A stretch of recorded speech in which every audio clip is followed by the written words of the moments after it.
Hi,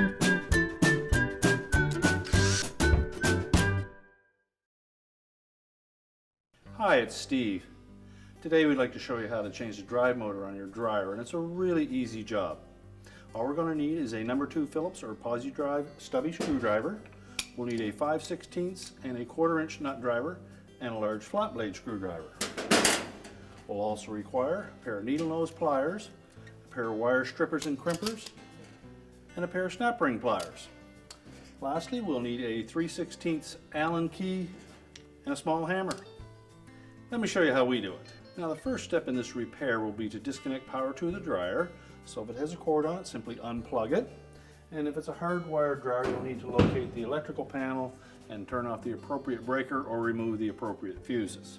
Now, once we've done that, we'll next remove the front panel, and it's held in place with 2 screws that are just below this ridge at the bottom, about 1 inch in on either side. So using our Phillips or posi drive screwdriver, locate those screws, and once you remove the screws, we're just going to pull out on the bottom of this panel, allowing it to hinge at the top until we can drop these 2 spring clips away from the lip on the main top. And then turn that front panel around. Next, we'll disconnect the wires to the door switch. Simply pull the wires off the terminals, remove them from the wire retaining clip, and then set that front panel aside. Now next we'll remove the bulkhead, and it's held in place with 4 5/16 hex head screws. Once you remove the screws, we just lift up on that slightly to release the little tabs on either side, and then we can lift it away from the dryer and set it aside. Now next we'll release the belt from the idler pulley at the rear next to the motor. So we'll reach in with one hand over top of the blower housing until you locate the belt.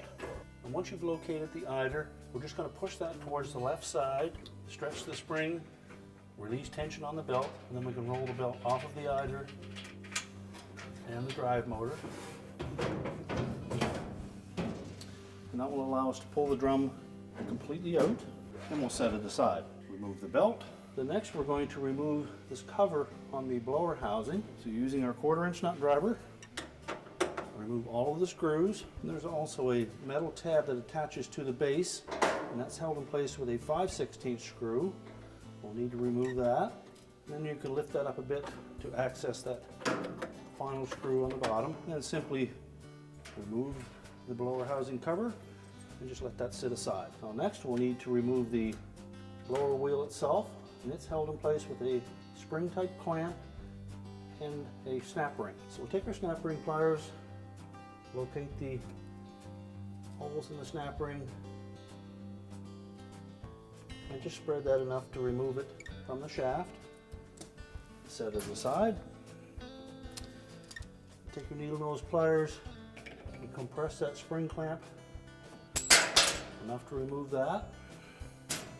And then you should be able to wiggle that blower wheel off of the motor shaft. And if it's very snug on there, just take a flat blade screwdriver and just gently separate that a bit.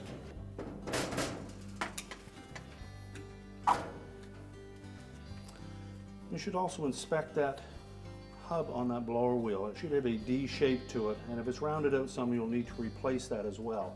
It needs to fit snugly on that motor shaft.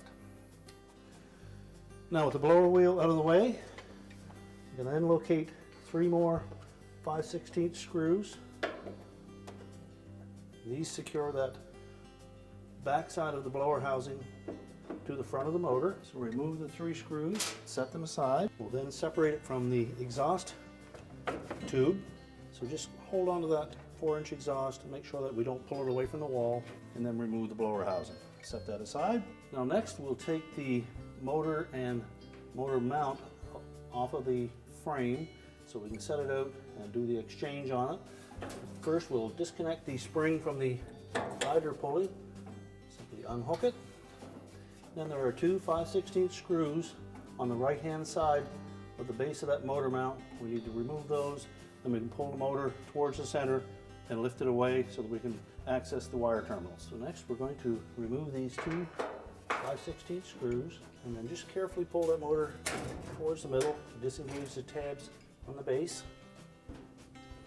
You can then pivot it enough to remove red, white, and blue wires from the left side of the motor, and those will go down underneath the motor and pull those out. And then on the right hand side, we disconnect the yellow and the black. Once we've disconnected all of the wires, we can then take that motor and idler assembly and we'll set it on a suitable work surface and we'll change the motor. Now that we have the motor on a suitable work surface, our next step is going to be to remove the second snap ring that's located on the shaft that the blower wheel attaches to. So just locate the two holes in the snap ring, and we're only going to spread that enough to clear the shaft, pull it off, and then set it aside. And next we'll go to the back side of the motor. We'll locate the drive pulley, and there's a 3/16 Allen key set screw on that pulley that we need to remove. So fit our wrench into it, make sure it's fully inserted and snug, then just give it a sharp rap with a small hammer to break it free, unthread it, and pull it off the shaft. Now next we'll remove the two mounting clips on either end of the motor. The easiest method to do this is with a large flat blade screwdriver, and just locate one end of that clip. You need to pry out on it, and if that doesn't work for you, give it a bump with on the handle of the screwdriver and lift it off.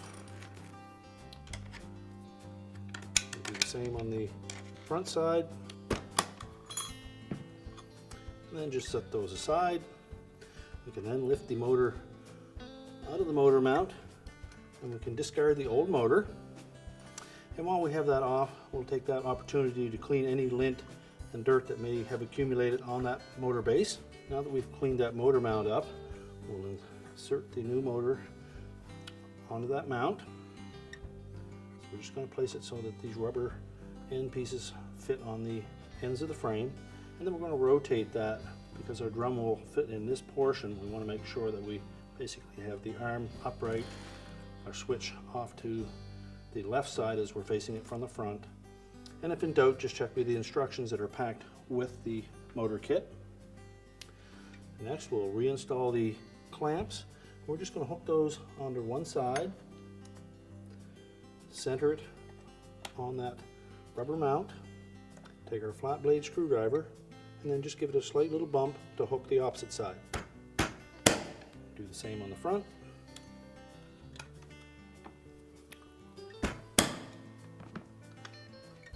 Now once we've ensured that the mounting clips are firmly attached, we're next going to put our drive pulley on. So we just move that idler bracket out of the way, rotate the shaft so it's in the position where we can see the set screw line up with it, and then just snug it up at first. And then what we'll need to do is ensure that that pulley lines up with the center of the idler pulley, or the mark where the belt has been riding on that idler pulley.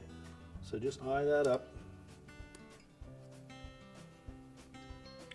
Once you've got it centered,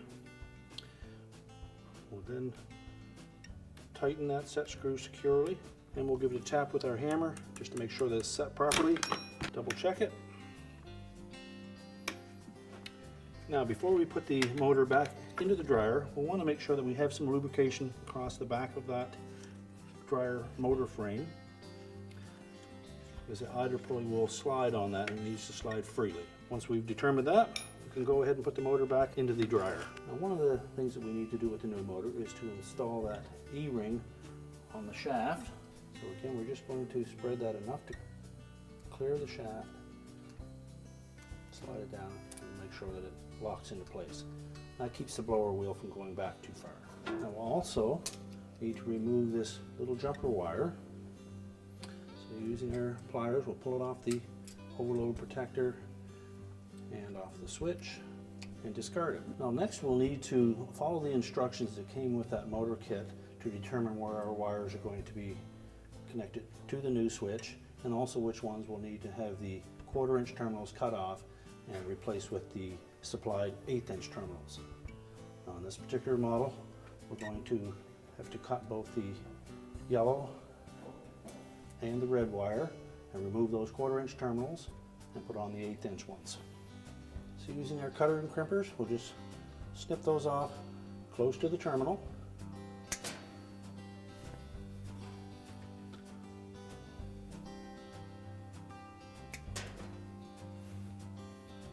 Then we'll strip back about 1/4 inch of the insulation.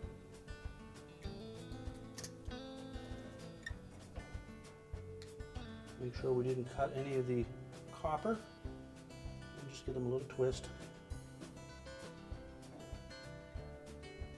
Make sure that all the strands are intact. And we'll just insert our new terminal into our crimpers. Insert the wire from the back, make sure it's fully inserted. And crimp it securely.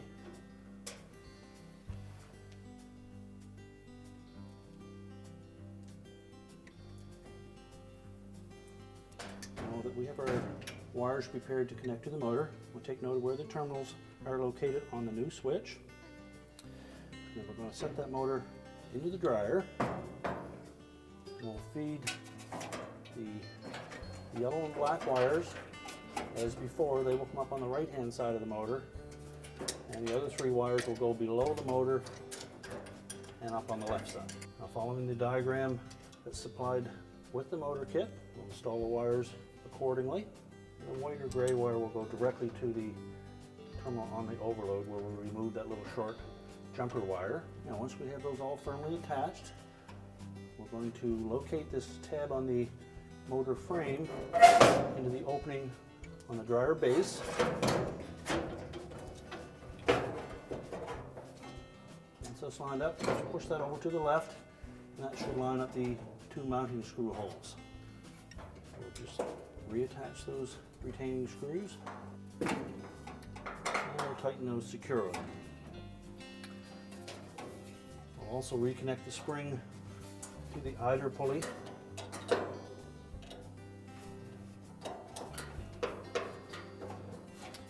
And also ensure that there is no interference with the motor wires. If need be, you can attach a wire tie to the back of the motor to hold them in place. Now, next we'll put the blower housing on. So position it over the exhaust vent and the motor shaft, and then we'll reattach the 4 mounting screws. Next, we'll install the blower wheel. And again, we want to make sure that the hub of that wheel is not distorted. Line it up with the motor shaft and slide it on. Reinstall the spring clamp. And next we'll put the snap ring back on. And again, use caution that we don't spread it any more than we need to. So it fits into the groove on that shaft. And we can rotate the cover to the blower housing into position. We want to make sure that we have that raised edge fit into this groove all the way around. And we'll install the retaining screws, and then the 5/16 hex head one mounts that tab to the base. And then just make sure all of those screws are tightened securely. And now we can reinstall the drum and the belt. Now, the belt configuration on this dryer is slightly different than some that you may be familiar with. And typically the flat side of this belt will lay against the drum as well as against the idler pulley, and the groove side will only come up against the motor pulley. So the belt will come down the side, right side of the dryer drum, underneath the drum. It will wrap around the idler pulley, back up over the top fit, roll over the motor pulley, back down, and up the left side of the dryer, the flat side again against the drum. And the easiest way to install it, we're just going to hang that belt across the back bulkhead, and we'll hang it so that we have the flat side down, and then just let it drape across the heater chamber and the motor area. We'll then position our dryer drum into place, making sure that the back lip sits on the drum rollers. So just lift up slightly on the back of the drum and set it in place. Make sure that the felt is outside of the drum So next we'll reach in above the drum, locate our belt, lift it off the rear bulkhead, and then we're just going to slide it to about this position on the drum. And just by feel, we'll make sure that we have the flat side against the drum. And then we'll reach one hand in through the middle over top of the exhaust housing, and your left hand in over top of the motor. Again, we'll locate that belt, make sure we have the flat side up. Lay it across the motor pulley, curl it around the motor pulley,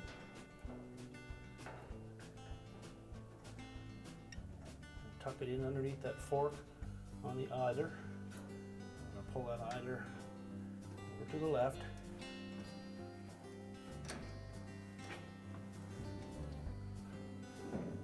Just verify that's where it is.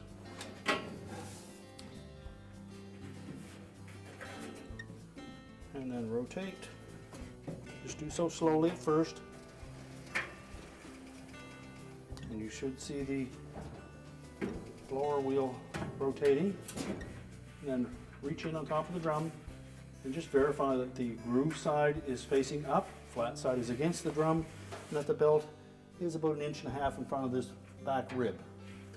Once we have that in position, we can now go ahead and put the bulkhead on. So we want to make sure that the inlet to that blower wheel fits firmly in that felt and doesn't fold it over.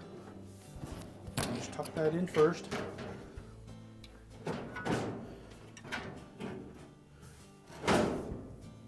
Make sure the drum is sitting on top of the drum guides, and just lift up on the housing. And there are some little metal tabs that will help position that and also hold it in place. We can then install those 5/16 screws. Now next, we just want to feel inside the drum to make sure that that felt didn't get folded over, both front and rear. And also double check the inlet to the blower, make sure that felt didn't get folded over. Tuck our door switch wire harness in behind the housing.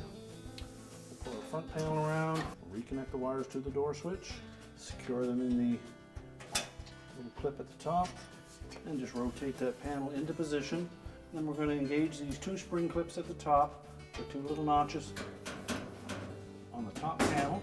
So tilt it out, with some upward pressure, make sure they're hooked in, and then just pivot it down into position. We'll next install the 2 retaining screws and tighten those securely. We're now ready to reconnect the power, and our repair is complete.